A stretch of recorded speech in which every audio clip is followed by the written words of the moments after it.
আমার হৃদয়টা একটা মোবাইল আর তুমি তার সিম কার্ড। এটা শুনে তো খুবই খুশি হলাম। এত খুশি হয় না, কেন? কারণ যদি কোনো ভালো প্যাকেজ পাই তাহলে কিন্তু সিম কার্ড বদলে দেব। তুমি কি আমার বন্ধু হবে? গত সেমিস্টারে কত নম্বর পেয়েছিলে? 55%।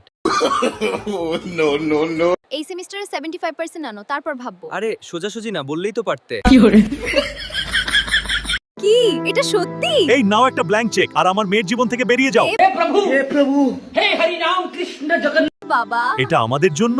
বিশ্বাসই হচ্ছে না। হ্যাঁ, আমরা পেরেছি। এই পৃথিবীর সবচেয়ে অসহায়, বেচারা, পীড়িত আর শোষিত প্রাণী হলো সে, যার গার্লফ্রেন্ড তার দিয়ে মোবাইল রিচার্জ করিয়ে নেওয়ার পরেও তাকে শুধু মিস কলই দেয়। আমার হোয়াটসঅ্যাপে এক লোক এত সেট শায়রি পাঠায় যে এখন তো আমিও তার এক্স গার্লফ্রেন্ডকে মিস করতে শুরু করেছি। তুমি কি কাজ করো? আগে হিন্দুস্তান টাইমসে চাকরি করতাম। কিন্তু এখন ছেড়ে দিয়েছি। কেন ছেড়েছো? এইচটি তো খুব ভালো কোম্পানি। আরে এত ঠান্ডায় ভোরবেলা কি আবার খবরের কাগজ বিলি করতে যাবে?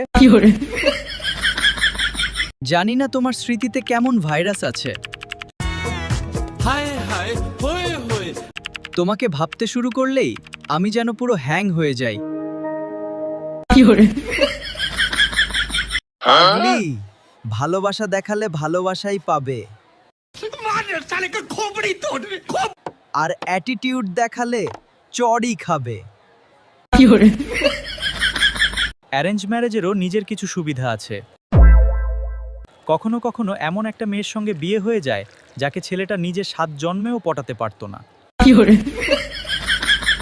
শান্তা, যদি কোনো মেয়ে তোমাকে ফ্লাইং কিস দেয় তখন তোমার কেমন লাগে? বানটা, আমি তো ঘৃণা করি এমন অলস মেয়েদেরকে। ও